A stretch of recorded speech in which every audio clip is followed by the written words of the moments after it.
ગાંધીધામ મહાનગરપાલિકા એક પછી એક કામમાં નિષ્ફળ નીવડી. આદિપુરના ભરચક એરિયા ગણાતા 5B અને rotary circle, Maharana Pratap garden અને રિલાયન્સ પંપની બિલકુલ સામે ગટર ઉભરાતી જોવા મળી. જ્યાં ગટર ઉભરાય છે ત્યાંથી petrol pump, Guru Nanak school, સેવી સ્કૂલ, નાથાણી હોસ્પિટલ જવા માટેનો મેઇન રસ્તો છે. એટલે ગટરનું પાણી વહે છે જ્યાં પગપાળા નીકળી શકાય તેમ પણ નથી.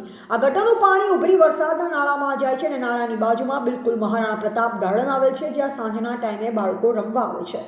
શું મહાનગરપાલિકાના અધિકારીઓને આ ગટર દેખાતી નથી?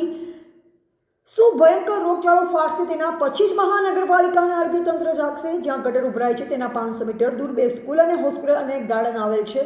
આ ગટરોથી પરેશાન છે ત્યાંના સ્થાનિક રહેઠાણના મકાન માલિકો અને સ્કૂલે જતા બાળકો.